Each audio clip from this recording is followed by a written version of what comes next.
نحمده ونصلي على رسوله الكريم. عن ابي هريره رضي الله تعالى عنه قال قال رسول الله صلى الله عليه وسلم السعي الى الأعمى والمسكين كالسعي في سبيل الله. قال النبي صلى الله عليه وسلم من أخذ يتيما من بين المسلمين إلى طعامه وشرابه أدخله الله الجنة البتة إلا أن يعمل ذنبا لا يغفر أو كما قال عليه الصلاة والسلام. میرے محترم بھائیوں دوستوں اور بزرگوں، اسلام میں آپس میں ایک دوسرے کی ہمدردی سے بات چل رہی ہے. امت میں طبقہ ہے جس طبقے کو ہم بیوہ اور یتیم سے تعلق کرتے ہیں. عام طور پر یہ ہوتا ہے کہ کبھی عورت کا انتقال ہو جاتا ہے تو چاہے اس عورت کی اولاد ہو یا نہ ہو، مرد عام طور پر شادی کر لیتا ہے اور کوئی بری چیز نہیں کر سکتے ہیں، کوئی ایسی بات نہیں. آدمی کو اپنی باپ دادی کے بچانے کے لیے اگر بیوی کے انتقال کے بعد شادی کی ضرورت ہے ضرور کرے. اگر ضرورت نہیں ہے اور نہ کرے تو ایسی بات نہیں. اور عام طور پر ہوتا بھی یہ ہے کہ عورت کے انتقال کے بعد مرد شادی کر لیتا ہے، چاہے اس کی اولاد ہو چاہے اولاد نہ ہو. لیکن یہ عام طور پر دیکھا گیا ہے کہ جب شوہر میں انتقال ہوتا ہے اور بیوی ہوتی ہے، اگر اس کو اولاد نہیں ہے، نوجوان ہے، تو وہ شادی کر لیتی ہے. بوڑھی ہے، اربے عمر کی ہے، وہ عام طور پر شادی نہیں کرتی. کبھی کبھی ایسا ہوتا ہے کہ عورت نوجوان ہے لیکن اس کے چھوٹے چھوٹے بچے ہیں. اس بچے کی پرورش کی وجہ سے وہ شادی کرنا نہیں چاہتی. خطرہ رہتا ہے کیسا آدمی ملے گا، میری اولاد کی قدر کرے گا یا نہیں، مجھے ان کی دیکھ بھال کرنے دے گا یا نہیں. وہ شادی نہیں کرتی اور اپنی جوانی کا قیمتی زمانہ وہ اپنے اولاد کی تربیت میں اور ان کی پرورش میں گزار دیتی ہے. شریعت اسلام میں ایسی عورتوں کا اور ایسے یتیم بچوں کا خیال رکھنا بے انتہا ضروری قرار دیا گیا ہے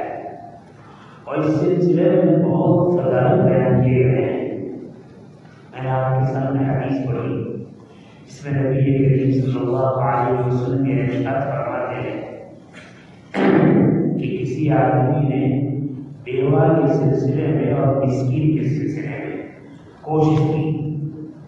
معاشرے میں کوئی عورت بیوہ ہے، اولاد ہے، وہ شادی کرنا نہیں چاہتی، تو پوری سوسائٹی اور پورے محلے کے مسلمانوں کی اور خاص طور پر معذر مسلمانوں کی یہ ذمہ داری بنتی ہے کہ وہ ایسی عورت کی کفالت کرے. یہاں اربلا کے ساتھ مسکین کا لفظ ہے. مسکین کا عام معنی غریب ہے، لیکن یہاں عام غریب نہیں ہے. یہاں مسکین سے مراد یتیم ہے، بیوہ عورت بھی ہے اور اس کے ساتھ اس کی اولاد بھی ہے. جو اولاد ابھی بالغ نہیں ہوئی ہے اور بالغ ہونے سے پہلے اس کے والد کا انتقال ہو جاتا ہے، ایسی اولاد کو یتیم کہا جاتا ہے. نبی کریم صلی اللہ علیہ وسلم ارشاد فرماتے ہیں کہ جو آدمی بیوہ عورت اور اس کے یتیم بچوں کی کفالت میں کوشش کرے، اس کی ضروریات زندگی کو پورا کرنے میں کوشش کرے، وہ اللہ کی بارگاہ میں ایسا ہے جیسا اللہ کے راستے میں کوشش کرنے والا ہے. اللہ کے راستے بہت سارے ہیں. اللہ کے راستے میں ایک مطلب حضرت یہاں آگے بیان کرتے ہیں کہ نبی کریم صلی اللہ علیہ وسلم نے آگے کہتے ہیں میرا گمان یہ بیان کیا کہ اللہ کے راستے میں سعی کرنے والا ایسا بندہ ہے جو رات بھر اللہ کی عبادت میں گزارتا ہے، قیام کرتا ہے، نماز پڑھتا ہے، مختلف عبادت کرتا ہے، اور ایسی تندگی کے ساتھ، ایسے نشاط اور شوق کے ساتھ وہ عبادت کرتا ہے کہ جس عبادت کی وجہ سے ان کو تھکاوٹ نہیں ہوتی، پوری رات اللہ کی عبادت میں لگاتا ہے اور دن بھر روزہ رکھتا ہے۔ تو رات بھی اللہ کی عبادت میں، دن بھی اللہ کی عبادت میں، کتنا مقبول بنتا ہے، کتنا مطیع اور فرمانبردار بنتا ہے، اللہ کو کتنا خوش کرنے والا بنتا ہے، لیکن ہے کتنا مشکل معاملہ، پوری رات عبادت کرے اور پھر دن کو روزہ رکھے۔ نبی کریم صلی اللہ علیہ وسلم فرماتے ہیں بہت کٹھن بات ہے کہ آدمی پوری رات عبادت کرے اور دن میں روزہ رکھے، لیکن اس فضیلت کو حاصل کرنے کے لیے میری امت کا کوئی آدمی ان بیواؤں کی، ان یتیموں کی ضرورت کو پورا کرنے کے لیے کوشش کرے، حق تعالی شانہ کی طرف سے ان کے لیے بھی ثواب ہے۔ ایسے یتیم اور ایسی بیوائیں جن کی ضرورت کو پورا کرنے کے لیے تین قسم کے آدمی ہوتے ہیں۔ عام مسلمان آدمی ہوتا ہے، اس کا جذبہ یہ ہوتا ہے کہ ایسے کام کرے۔ اہل علم ہوتے ہیں، جن کا جذبہ یہ ہوتا ہے کہ ایسے کام کرے۔ تنظیمیں، سوسائٹیاں اور اسی طریقے سے مجلسیں ایسی ہوتی ہیں جو ایسے کام کو کرے،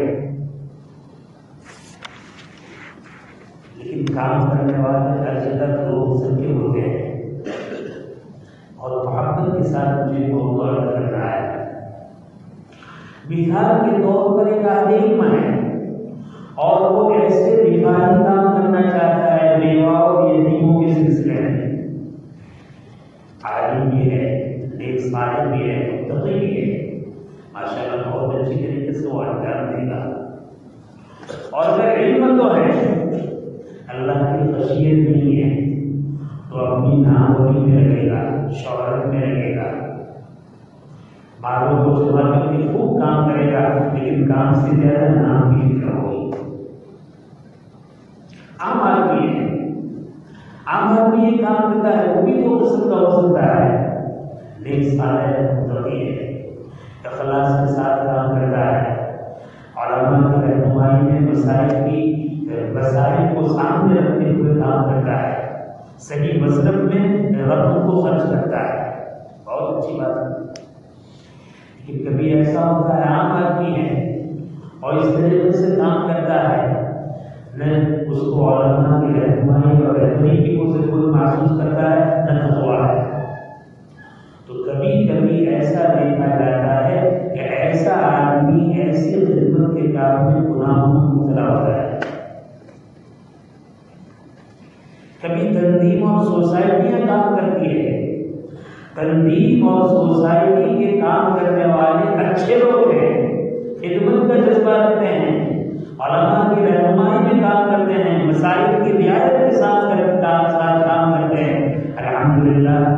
شخصی افراد بھی ایسے ہیں، اہل علم بھی ایسے ہیں، بعض ایسی کمیٹیاں بھی ہیں جو ماشاءاللہ ان ساری چیز کو نظر رکھتے ہوئے کام کرتے ہیں، بہت اچھی بات ہے، بہت ثواب کا کام ہے۔ لیکن اگر تنظیم اور کمیٹیاں ہیں اور تنظیم اور کمیٹی میں ایسے اچھے لوگ نہیں ہیں، یا تو وہ شہرت پسند لوگ ہیں یا تو وہ اسی طرح غلط کار لوگ ہیں، تو وہ انہی بیواؤں کی مدد کے ذریعے سے، انہی یتیموں کے ذریعے سے حرام کاری اور زنا کاری میں مبتلا ہوتے ہیں۔ بعض علاقوں میں یہ شکایت پہنچتی ہے، جب بیوائیں آتی ہیں کہ ہماری مدد کرے تو کہا جاتا ہے کہ آپ کے علاقے میں، آپ کی بستی میں، آپ کے محلے میں، آپ کے گاؤں میں، آپ کے شہر میں فلاں تنظیمیں ہیں اور یہ کام کر رہی ہے، آپ کے اللہ کے لیے ان کا نام نہ لو، یہ سب چمڑی چور ہے، یہ سب زنا کار لوگ ہیں، یہ سب احباش لوگ ہیں، یہ قوم کے پیسوں سے عیاشیاں کرتے ہیں۔ دو قسم کے لوگ ہوتے ہیں، شخصی ہو تو بھی،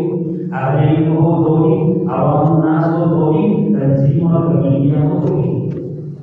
کام بہت بڑا ہے، لیکن کام کے لیے آدمی کا بہت اچھا ہونا، بہت صاف ہونا، مسائل سے واقفیت کا ہونا، حقیقت کی رہنمائی بھی ہونا، یہ بے انتہا ضروری ہے۔ اگر یہ نہیں تو شہرت بھی مل جائے گی، کام بھی ہو جائے گا، لیکن آدمی ایسی تباہی اور ایسے گناہ میں مبتلا ہوگا جس کی کوئی انتہا نہیں۔ اور دنیا کا حال ہے جیسی کرنی ویسی بھرنی۔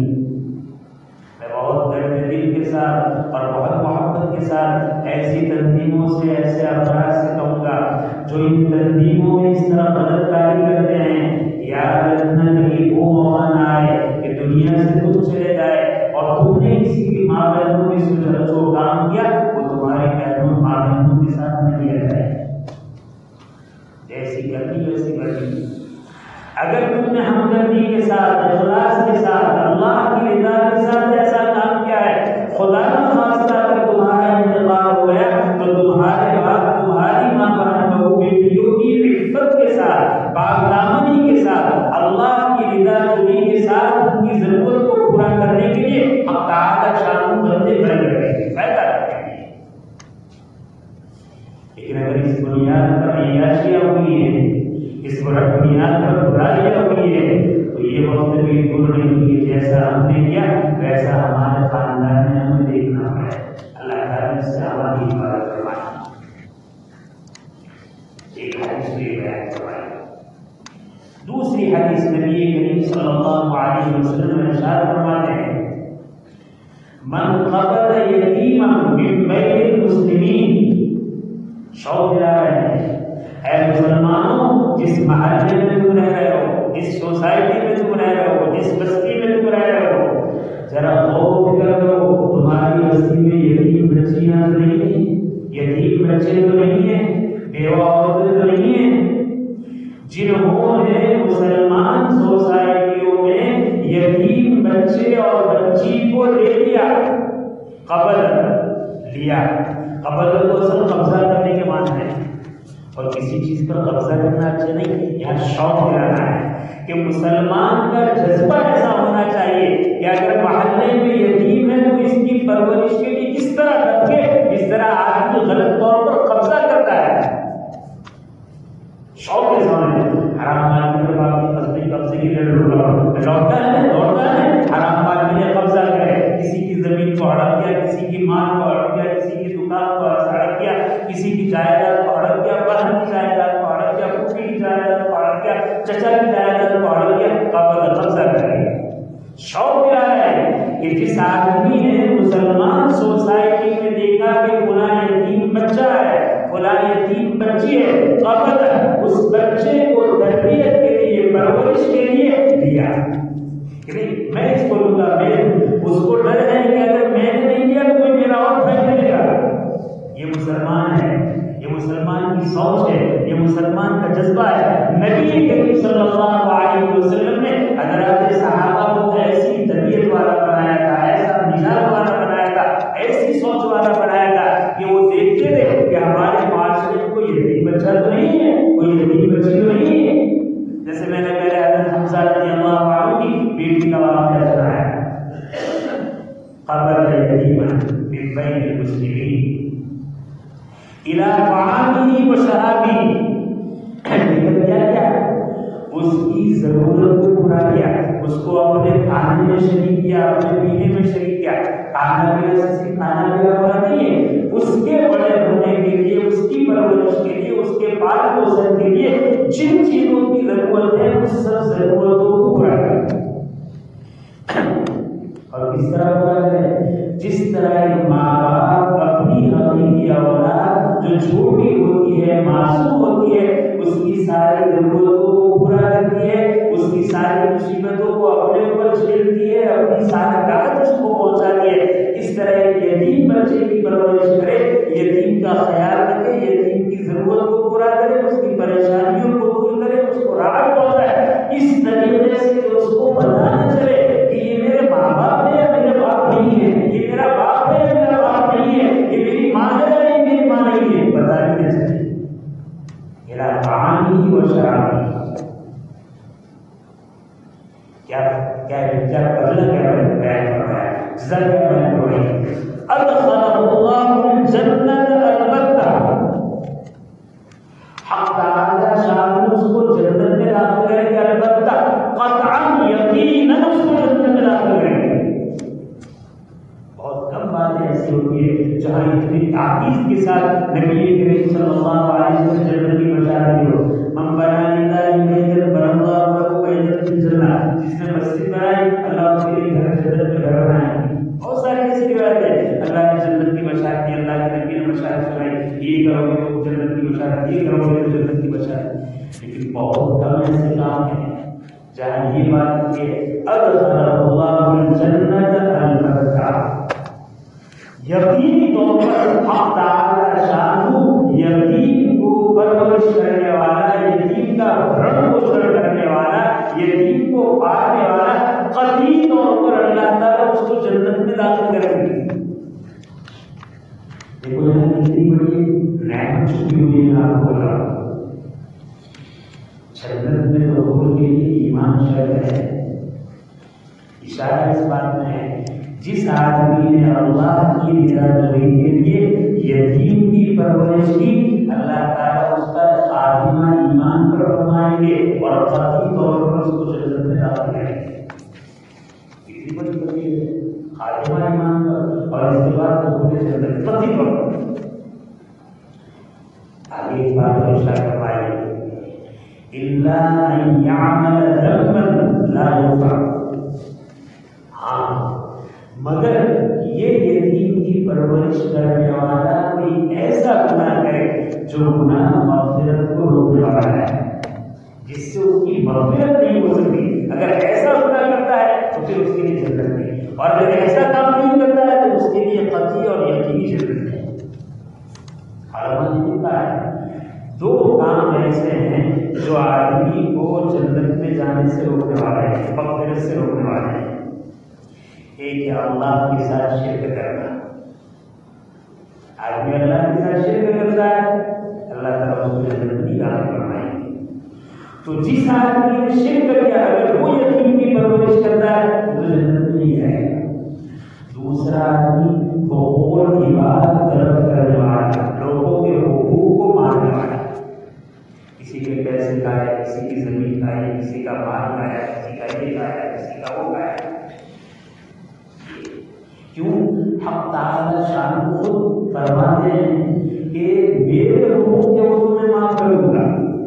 نماز نہیں پڑھی اللہ معاف کر دیں گے, روزے نہیں رکھے اللہ معاف کر دیں گے, زکات نہیں دی فضل الہی توجہ اللہ معاف کر دیں گے, پیسے سے حج نہیں کیا اللہ معاف کر دیں گے. یہ اللہ کے حقوق ہیں. لیکن بندوں کے حقوق ہے میرا ذات تعالی شان فرماتے ہیں جب تک بندہ معاف نہیں کرے گا میں معاف نہیں کروں گا. ان دو چیزوں سے بچنے کی ضرورت ہے. ایک چیز تو اللہ نے ہمیں بچایا, اللہ نے شرک سے ہمیں بچایا. دوسری چیز سے بچنے کی ضرورت تو حقوق العباد, اللہ کے بندوں میں سے کسی کا بھی حق ہم نے دبایا نہ ہو, ہم نے کھایا نہ ہو, ہم نے غصب نہیں کیا ہو, ہم نے حرف نہیں کیا ہو, ہم نے حرف نہیں کیا ہو. اللہ کے رسول صلی اللہ علیہ وسلم فرماتے ہیں جس آدمی نے یتیم کی ان دو گناہوں سے ہٹ کر اگر اس کی حفاظت کی اللہ تعالیٰ اس کو ضرور بھی ضرور جنت میں داخل فرمائیں گے. آگے روایت میں یتیم کے بارے میں انا وکافر الیتیم کہاتین فی الجنہ او کما قال علیہ الصلوۃ والسلام. میں اور یتیم کی حفاظت کرنے والا, یتیم کی تربیت کرنے والا, یتیم کی پرورش کرنے والا جنت میں اس طرح کے ساتھ ساتھ. بعض روایت یہ ہے اور بعض روایت نہیں ہے. بعض روایت میں مطلب یہ کہ میرے اور یتیم کی پرورش کرنے والے میں تھوڑا فاصلہ, اور بعض روایت میں یعنی پہلے میں جنت میں جاؤں گا پھر یتیم کی حفاظت کرنے والا جنت میں جائے گا. دیکھو انبیاء علیہ السلام اپنی امتوں سے پہلے جنت میں داخل ہوں گے, امتی بعد میں داخل ہوں گے, اور پھر انبیاء علیہ السلام نے حضرت امام الانبیاء محمد رسول اللہ صلی اللہ علیہ وسلم فضل الہی سے سب انبیاء سے پہلے جنت میں داخل ہوں گے. یہاں تو بتایا گیا کہ یتیم کی حفاظت کرنے والا اسلام میرے ساتھ جنت میں جائے گا. یہ یتیم کی حفاظت کرنے والے کی حیثیت اور مرتبے اور اللہ کی بارگاہ میں اس کا جو مقام ہے اس مقام کو بیان کرنا ہے کہ عام لوگوں میں وہ بہت پہلے جنت میں جائے گا. انبیاء علیہ السلام کے بہت بڑا انبیاء کے تو بہت بڑا لیکن عام لوگ جو جنت میں جائیں گے اس میں بہت پہلے وہ جنت میں جانے والا ہوگا جو یتیم کی حفاظت کرے یتیم کی تربیت کرے. تو میرے بھائی ہمیں یہ جذبہ رکھنا چاہیے کہ ہم یتیموں کے ساتھ بیواؤں کے ساتھ حسن سلوک کا معاملہ کریں اور ایسا حسن سلوک کا معاملہ کریں کہ اس کی جس طرح دنیاوی ضرورت کو پورا کرے اسی طریقے سے اس کی عفت اور پاک دامنی کی بھی حفاظت کرے. معاشرے میں یہ بگاڑ بے انتہا بڑھ رہا ہے کہ آدمی غلط مجبوری کی وجہ سے غریبی کی وجہ سے عورتوں کی عزت کو لوٹ رہے ہیں. زکات کے پیسوں سے صدقے کے پیسوں سے فطرہ کے پیسوں سے سود کے پیسوں سے اور نہ جانے کیسی کیسی رقم سے بے انتہا ہوئی چیز ہے. ہم جو بھی کچھ کر رہے ہیں نام اعمال میں لکھا جا رہا ہے. فرشتے اس کو لکھ رہے ہیں حق تعالی شان اس کو دیکھ رہے ہیں. جب گرفت ہوگی تو چوکر چوکر قدم پہ روشن ہو جائے گی آنکھ کھل جائے گی. لہٰذا اس چیز سے بچنے کی ضرورت ہے. اس کے ساتھ حدیث میں آتا ہے نبی کریم صلی اللہ علیہ وسلم نے ارشاد فرمایا واللہ لا یؤمن واللہ لا یؤمن واللہ لا یؤمن قیل من یا رسول اللہ اور من لا یؤمن جارہ ووالدہ او کما قال علیہ الصلوۃ والسلام. دیکھو شریعت کتنا وسیع مطلب ہے کتنا بہترین مطلب ہے کتنی بہترین اپنے اندر تعلیم رکھا ہے. اگر شریعت اسلام کی صحیح تعلیمات کو مسلمانوں نے عملی طور پر زندہ کیا ہوتا تو شاید دنیا میں کوئی مسلمان غیر مسلم نہ رہے. وہ بھی اس لیے کہیں تو ماں باپ کے احترام کو بتا رہا ہے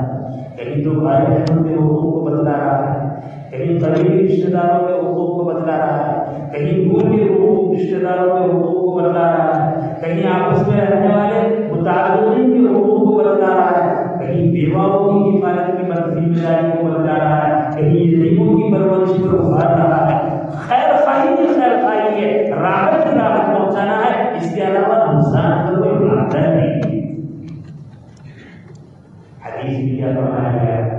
نبی کریم صلی اللہ علیہ وسلم نے حضرات صحابہ رضی اللہ عنہم کی مجلس میں فرمایا واللہ لا یؤمن قسم اللہ کی وہ آدمی مومن نہیں ہے. حضرات صحابہ چونک گئے کون سا ہوگا. پھر آپ نے ارشاد فرمایا واللہ لا یؤمن اور گھبرانے پھر تیسری مرتبہ فرمایا تاکید کے واللہ لا یؤمن اللہ کی قسم وہ آدمی مسلمان نہیں ہے. تین مرتبہ نبی کریم صلی اللہ علیہ وسلم نے تاکید کے ساتھ یہ مضمون بیان کروایا. سناٹا چھا گیا گھبراہٹ پیدا ہو گئی کہ آخر وہ کون سا بدنصیب ہوگا وہ کون سا بدبخت ہوگا جو ایمان والا نہیں ہے. ایسا کون آدمی ہوگا کہ جس کے بارے میں اللہ کے رسول تاکید کے طور پر تین مرتبہ قسم کھا کر کہہ رہے ہیں کہ اللہ کی قسم کو مومن. قیل من یا رسول اللہ کسی نے عرض کیا اے اللہ کے رسول وہ کون شخص ہے جس کے بارے میں آپ ارشاد فرما رہے ہیں کہ قسم اللہ کی وہ مومن نہیں ہے. آپ نے ارشاد فرمایا الذی لا یؤمن جارہ بوالدہ وہ آدمی جس کی پریشانیوں سے جس کی ہدایتانی سے جس کی تکلیف سے اس کا پڑوسی معمون نہ ہو.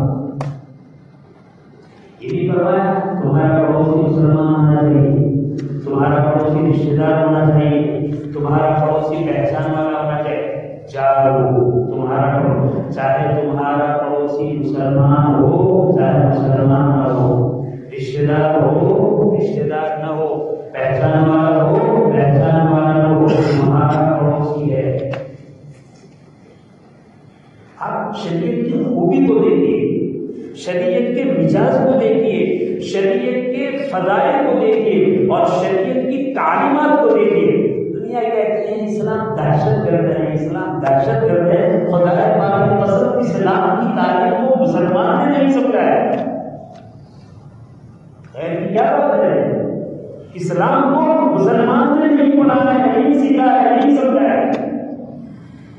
جو آج 1400 سال پہلے پوری امت کے انسانوں کے لیے پیغام لے کر آئے کہ خدا پاک کی قسم کو آج بھی مومن نہیں ہے جس کی تکلیف سے اس کا پڑوسی معقول نہ ہو، اس کا پڑوسی معقول نہ ہو۔ آج دیکھیے ہمارا کون ہے؟ مسلمان ہے۔ کیسے مسلمان ہے؟ پکے مسلمان ہے، حافظ ہے، قاری ہے، عالم ہے، داعی ہے، مبلغ ہے، ذاکر ہے، عابد ہے، شاکر ہے، سب کچھ ہے۔ پڑھو، پڑوسی کا نام لو، پڑوسی بہت بیکار ہے۔ ہر ایک کی زبان پر یہ پڑوسی بہت بیکار ہے، خود بہت اچھے ہیں، پڑوسی بیکار ہے۔ نبی کریم صلی اللہ علیہ وسلم نے ارشاد فرمایا اگر تمہاری تکالیف سے تمہارا پڑوسی معمول نہیں ہے، یاد رکھنا تو ایمان والا نہیں ہے۔ اور اللہ لکھا یعنی کامل مومن نہیں ہے۔ اور میرے گھر حق تعالی شانہ کی نصرت کے وعدے کامل ایمان پر ہے،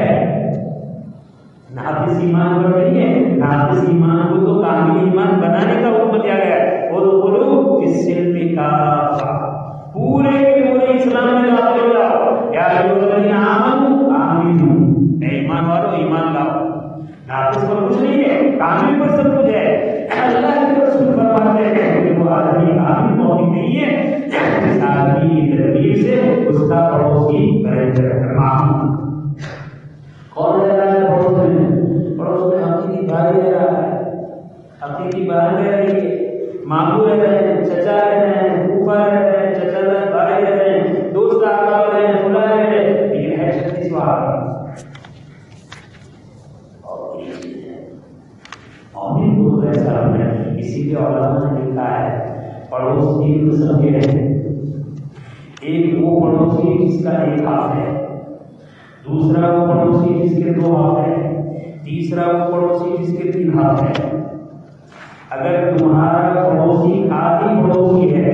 وہ مسلمان بھی نہیں ہے، وہ رشتہ دار بھی نہیں ہے، تو بھی جو اس نے سلوک کا معاملہ ہے اس کے ساتھ ضروری ہے۔ کیا حقوق ہے؟ اس کے ساتھ حقوق یہ ہے اگر وہ پریشان حال ہو تو اس کی پریشانی میں اس کی مدد کرو۔ اگر وہ بیچارہ مال و دولت کا طلب کرنے والا ہو اور تم اس کی مدد کر سکتے ہو تو کرو۔ اگر وہ قرض مانگے اور تمہیں اطمینان ہے کہ وہ قرض ادا کر دے گا تو ان کو قرض دو۔ اگر ان کے یہاں کوئی خوشی آئی تو ان کی خوشی کو بڑھاؤ، اچھے جملے ان کو کہو۔ اگر ان کے وہاں کوئی مصیبت آئی تو اس مسئلے مصیبت میں ان کو تسلی دو۔ ہم کوئی ایسا کام نہ کریں جس سے ہمارے پڑوسی کو تکلیف پہنچے۔ یہ عام حالت میں کوئی ضروری نہیں ہے کہ وہ ہمارا مسلمان پڑوسی ہونا چاہیے، چاہے ہمارا غیر مسلم پڑوسی ہو، ان پڑوسیوں کے ساتھ بھی ہو۔ اگر وہ بیمار ہو جائے اس کی عیادت کرو، اگر اس کا علاج کرا سکتے ہیں علاج کراؤ، اگر وہ بھوکا ہے کھانا کھلا سکتے ہیں کھلاؤ، اگر وہ ننگا ہے کپڑے پہنا سکتے ہیں پہناؤ۔ یہاں کوئی بڑی تکلیف نہیں ہے تو اس کا رشتے دار ہونا ضروری ہے اور اس کا ایمان والا ہونا ضروری، پڑوسی ہونا کافی ہے۔ باقی لوگوں کے بارے میں انشاءاللہ بات ہوگی۔ حق تعالی شانہ ہمیں ہر آدمی کے حقوق کو پہچان کر ادا کرنے کی توفیق عطا فرمائے، آمین۔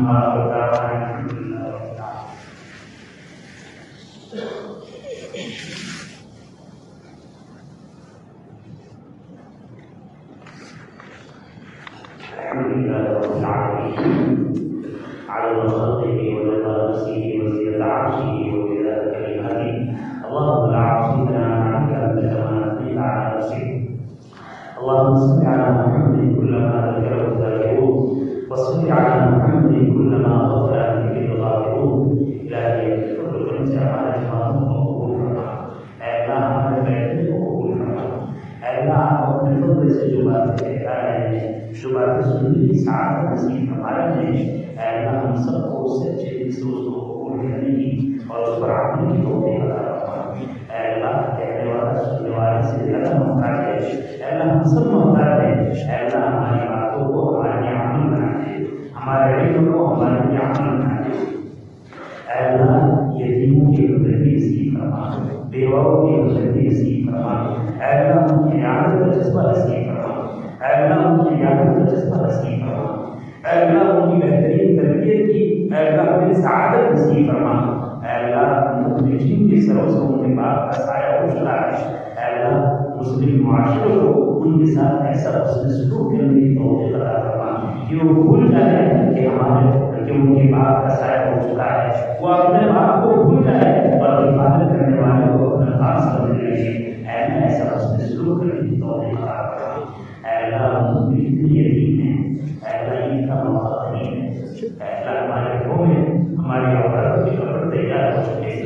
اے اللہ ان کے زیورات تیار ہو چکے ہیں، ان کے بھی بہترین سے بہترین کھانے پینے تیار ہو چکے ہیں، اور یتیم کی وہاں کی چھوٹی کپڑے کی انتظام نہیں۔ اگر شرارت کی وجہ سے وہ کسی کو کہتی نہیں سکتا، ایسا مانگنے والے تو مانگ کر وہ جمع کر لیتے ہیں، لیکن شریف الطبع ایسی بھی لوگ موجود ہیں، ایسی بھی بیوہ بھی موجود ہیں۔ اے اللہ جب بچے اپنے ساتھیوں کو دیکھتے ہیں کہ ان کے گھروں میں کپڑے آ چکے ہیں، جب بچے اپنی بیوہ ماں سے کہتے ہیں کہ امی جان فلاں گھر میں کپڑے آ چکے ہیں، وہ بیچارہ خون کی آنسو پیتی ہے اور وہ ٹھنڈا سانس لیتی ہے اور وہ سوائے آنسو بہانے کے اور کچھ نہیں کر سکتی۔ اے اللہ ان یتیموں کی عبادت کو قبول فرما، اے اللہ ان بیواؤں کی عبادت کو قبول فرما، اے اللہ ان بیواؤں کے لیے بہترین سہارا بننے کی توفیق عطا فرما، اے اللہ ان کی ساری ضروریات کی حفاظت کے لیے ایک ایک امیر کو قبول فرما، اے اللہ ایک ایک مارکر کو قبول فرما، ایک ایک سرے بندے کو قبول فرما۔ اے اللہ ان کی ضروریات کو بھی پورا کرنے والا ہو اور اس کے ساتھ ساتھ ان کی عفت عصمت اور پاکدامنی کی بھی حفاظت کرنے والا ہو۔ اے اللہ مال کے نشے میں، حرام مال کے نشے میں، اے اللہ غصب کیے ہوئے مال کے نشے میں، چوری کے مال کے نشے میں، اے اللہ ڈکیتی کے مال کے نشے میں، سود کے مال کے نشے میں، رشوت کے مال کے نشے میں، اوقاف مسلمین کے مال کے نشے میں، اے اللہ ہم نے بہت سارے لوگوں کی عزت ریزی کی ہے، اے اللہ ان کی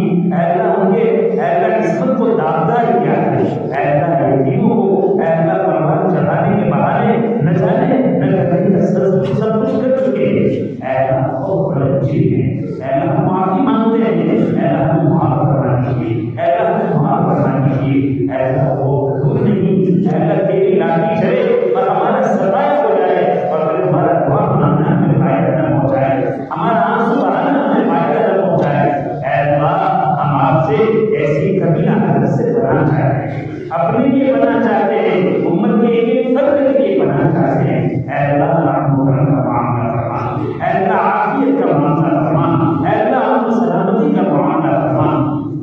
اے اللہ جن کے شوہر انتقال کر چکے ہیں، اے اللہ عورتوں کو حکمت عطا فرما، عفت عطا فرما، پاکدامنی عطا فرما، اپنے خزانہ غیب سے ان کی ساری ضرورتوں کی کفایت فرما اور تیرے سارے بندے کو اسباب کے طور پر قبول فرما، اے اللہ تیرے سارے بندے کو اسباب کے طور پر قبول فرما، اے اللہ لوگوں کے مال پر عیاشی کرنے سے، لوگوں کے مال پر زنا کاری سے، لوگوں کے مال پر نمک حرامی سے، لوگوں کے مال پر ایسا حرام خوری سے، اے اللہ ہماری حفاظت فرما، اے اللہ ہماری حفاظت فرما، اے اللہ کوئی دیکھے نہ دیکھے آپ سب کچھ دیکھ رہے ہیں، اے اللہ کوئی جانتے نہ جانے آپ سب کچھ جانتے ہیں، اے اللہ ہمیں صحیح سمجھ نصیب فرما، اے اللہ نسلوں کو اٹھانے والے کام ہیں جو آج ہمارے معاشرے میں ہو رہے ہیں، اے اللہ ہمیں کوئی احساس بھی نہیں ہے، اے اللہ کام کو پکڑ کے آتی ہے، جو پکڑ ہوتی ہے تو احساس ختم ہو جاتا ہے، اے اللہ کہیں بیماری آتی ہے، کئی حوادثات آتے ہیں، اے اللہ کہیں مسائل آتے ہیں، لیکن ہم سے جھنجھوڑنے کے لیے ہمیں آتے ہیں، لیکن ہم سے کوئی سبب حاصل نہیں کرتے، اے اللہ وقت کے طور پر آپ کو بھارا لیتے ہیں، وقت کے طور پر صدقہ خیرات کر لیتے ہیں، وقت کے طور پر دعائیں کر لیتے ہیں، پھر جب وہ حالات کرتے ہیں تو لوگ اللہ کی بغاوت اور شرکشی میں مبتلا رہتے ہیں، اے اللہ اس سے ہماری حفاظت کرنا، اے اللہ اس سے ہماری حفاظت کرنا، اے اللہ جن کی عورت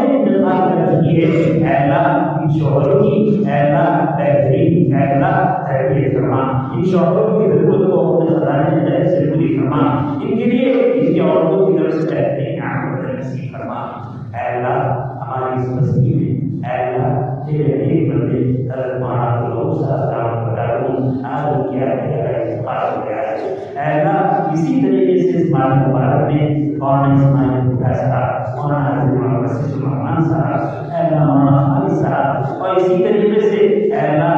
ہمارے بھائی اشرف اے اللہ تیرا کیا ہے انتقال ہو رہا ہے اے اللہ ان کی مغفرت کرنا اے اللہ ان کے درجات کو بلند کرنا اے اللہ ان کی سیئات کو حسنات سے مبدل کرنا اے اللہ ان کے حسنات کو قبول کرنا اے اللہ ان کے بیٹوں کی بہترین تربیت فرما اے اللہ ان کے اے اللہ پسماندگان کو صبر جمیل نصیب فرما اے اللہ ان کی روحانیت سے اے اللہ نقابے کی روحانیت سے ہمیں احتیاط فرما اے اللہ جو دنیا سے جا چکے اے اللہ ان کی جانے کے بعد امت کو اے اللہ تباہی اور بربادی سے حفاظت فرما اے اللہ جو دنیا میں موجود ہیں اے اللہ ان کو ہمت عطا فرما قوت عطا فرما تندرستی عطا فرما ان کے عمروں میں برکت عطا فرما ان کے ساتھ عافیت کے ساتھ امت برداری قائم رکھیے اے اللہ بڑا حادثہ ہے اے اللہ دل کو اے اللہ خصوصی صبر نصیب فرما ہمت نصیب فرما اے اللہ وہ تیرے نیک سارے بندے ہیں اے اللہ ایسے تیرے بندے ہیں جنہوں نے اس بستی کے نام کو آپ میں روشن کیا ہے اے اللہ ان کے فروغ سے ان کو مستقیم فرما اے اللہ ان کے حق میں بہت خیر مقدر فرما اے اللہ ان تمام مرحومین کو اے اللہ علیہ نصیب فرما اے اللہ اپنے خاص بندوں کے ساتھ آپ کی خاص عنایتیں ہیں اے اللہ ان بندے اور بندیوں کے ساتھ خواص کے ساتھ جو عنایتوں کا معاملہ فرماتے ہیں ان کے ساتھ بھی عنایتوں کا معاملہ فرما اے اللہ ہر خیر کو مقدر فرما اے اللہ ہر شر سے حفاظت فرما اے اللہ ہمارے بیماروں کو شفا کامیاب نصیب فرما ہمارے پریشان ہر کی پریشانیوں کو دور فرما قرضداروں کو قرض کیا جائے شکر پیدا فرما اے اللہ ہمارے اندر میاں بھی شادی کے بعد دیوالی زندگی گزار رہے ہیں جن کے درمیان نہ اتفاقی اور نہ چاہتی ہے اے اللہ تعالیٰ کو ایک دوسرے کے حقوق پہچان کر ادا کرنے کی قوت اور توفیق عطا فرما ایک دوسرے کا احترام نصیب فرما ایک دوسرے میں محبت پیدا فرما اے اللہ اتنے میاں بھی شادی کے بعد اولاد کے لیے درس رہے ہیں اے اللہ اولاد دینا اپنا کام ہے اے اللہ مخالف مردوں کو اپنے فضل سے اولاد سے فراہم کر دیجیے اے اللہ اتنا دین عطا فرمایا اتنا بہترین دین عطا فرمایا اس کی تعلیمات اتنی روشن ہے اے اللہ ان تعلیمات کو چھوڑنے کی وجہ سے اور بدعملی کی وجہ سے اے اللہ ہماری بدعملی کی وجہ سے دنیا میں اسلام ہم سے بدنام ہوا ہے مسلمان ہم سے بدنام ہوئے ہیں ہمارے تربیتوں کی وجہ سے اسلام بدنام ہو رہا ہے اے اللہ اسلام کی صحیح تعلیمات سے اہل اسلام کو عمل کر دیجیے اہل اسلام کو عمل پیدا کر دیجیے اہل اسلام کو سیکھنے اور سمجھنے کی توفیق عطا فرما دیجیے اہل اسلام کو اس کے مطابق عملی زندگی بنانے کی توفیق عطا فرما دیجیے اے اللہ خیر کو مقدر فرما دیجیے ہر شر سے حفاظت فرما دیجیے اے اللہ دنیا میں آپ کو سلامت قائم کروا دیجیے بھائی چارگی اور ہمدردی قائم کروا دیجیے احترام انسانیت پیدا کروا دیجیے اے اللہ ہر انسان کو اے اللہ اس زمین پر اے اللہ تیری رضا والی زندگی نصیب کروا دیجیے اے اللہ ہماری مساجدوں کی حفاظت فرما مراکز اور مدارس کی حفاظت فرما خانقاہوں اور مراکز کی حفاظت فرما اے اللہ دنیا میں جہاں کہیں دین کی اشاعت اور عبادت کی شکل میں جو کام ہو رہا ہے اور آپ کی بارگاہ میں مقبول ہے اے اللہ کام کی حفاظت فرما کام کرنے والوں کی حفاظت فرما کام کرنے والوں میں اخلاص نصیب فرما اتحاد اتفاق نصیب فرما شہرت و دنیا سے پوری حفاظت فرما اے اللہ ہمارے مرحومین کی مغفرت فرما ان کے درجات کو بلند فرما اے اللہ ان کی سیئات کو حسنات سے مبدل فرما اے اللہ کروٹ مغفرت فرما اے اللہ جو عذاب قبر میں مبتلا ہو اے اللہ اے اللہ ہماری موت سے پہلے ہمیں اپنے مخصوص وعدے کی توفیق عطا فرما اے اللہ زندگی کے ایام گزر رہے ہیں پاکیزہ دن گزر رہے ہیں اے اللہ نام اعمال نیکیوں سے خالی ہے اے اللہ نیکیوں کے مقابلے میں اے اللہ 90% گناہ ہمارے کر رہے ہیں اے اللہ گناہوں کے عادی ہیں گناہ کر کے گناہوں میں ہمیں لذت محسوس ہو رہی ہے اے اللہ گناہوں کی لذت کو ختم فرما دے اور نیکیوں کی حلاوت اور لذت میں عطا فرما دے قرآن کریم کی حلاوت میں عطا فرما دے اس کی تلاوت کے انوار و برکات سے ہمیں مالا مال کر دے اے اللہ